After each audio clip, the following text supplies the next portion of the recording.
E aí é até engraçado, que eu sempre conto a história. Quando chego na Inglaterra, já havia alguns chineses com máscara. Uhum. Eu nem levei máscara, porque aqui ainda a gente tava... Na Europa, acho que começou na Itália e a partir da a Itália... gente, a gente aqui ainda tava, esse É. negócio não tem nada a ver, tá? Fui na boa, até minha mulher me deu um álcool em gel. Se eu levar álcool em gel, eu falei, tá bom, vou levar.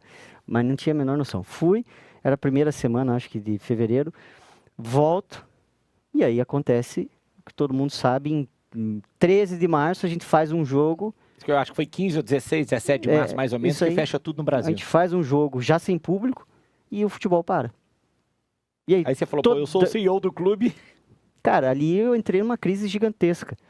Falei, pô, agora é o meu primeiro ano, a minha primeira oportunidade, o que que eu vou fazer agora? Todos aqueles projetos que a gente queria fazer, e agora? Como é que faz? E aí, a gente para tudo, e foi um ano de administrar, acho que como todo clube, todas as empresas, todo mundo... Eu chego em junho de 20 no Cruzeiro.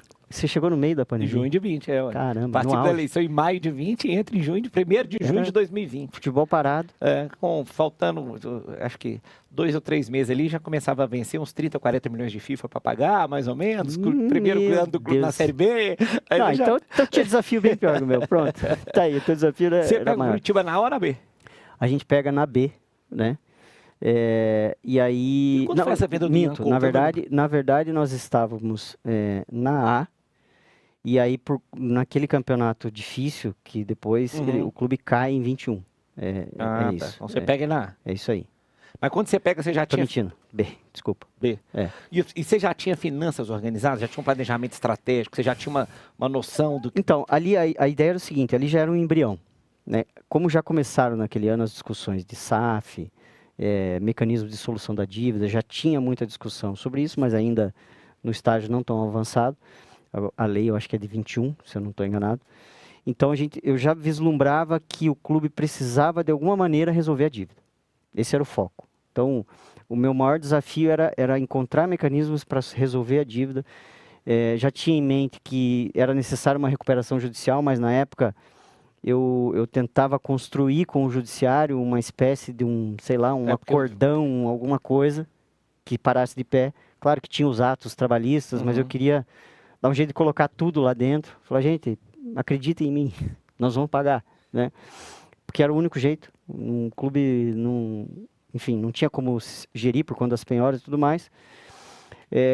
Mas aí, naquele momento, a gente freia todas as iniciativas e tenta cuidar do dia a dia. Sobreviver, o que fazer para as receitas não caírem. Buscar aquele acordo com os atletas para pagar 25% só. Aquilo ali gastou uma energia absurda. Eu também, quando cheguei, tive que fazer isso. Foi fora do comum. A gente teve que gastar uma grande energia. A gente precisava entender, precisava fazer algo que funcionasse. A gente tinha que olhar o que os outros estavam fazendo. Porque se daqui a pouco a gente faz uma coisa, os outros não estão fazendo, e aí o jogador já sabe que não está. Por que você está fazendo e o outro não está? Aquela confusão. E aí a gente passou aquele ano todo gerindo crise. E quem era seu diretor de futebol? Na ocasião ali eu tinha o Paulo Pelaipe. Que hoje está aqui no Cruzeiro. Exatamente, Bacana. Paulo Pelaipe.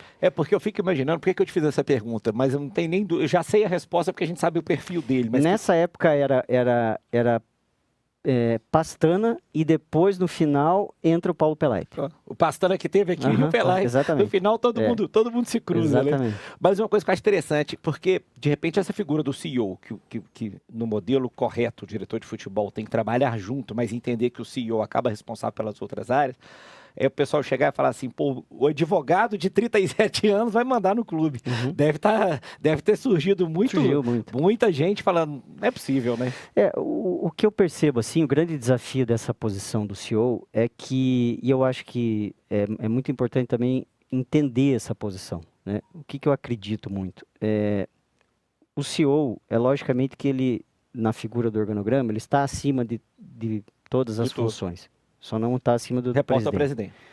Agora, não é diferente de uma empresa que você precisa dos profissionais específicos em cada uma das suas diretorias. Isso, é o cara que vai fazer as ligações, né, todas. O CEO não precisa ser um especialista em marketing para ser o CEO. Ele não precisa ser um especialista em futebol para poder ser o CEO. É para isso que existem todas as diretorias.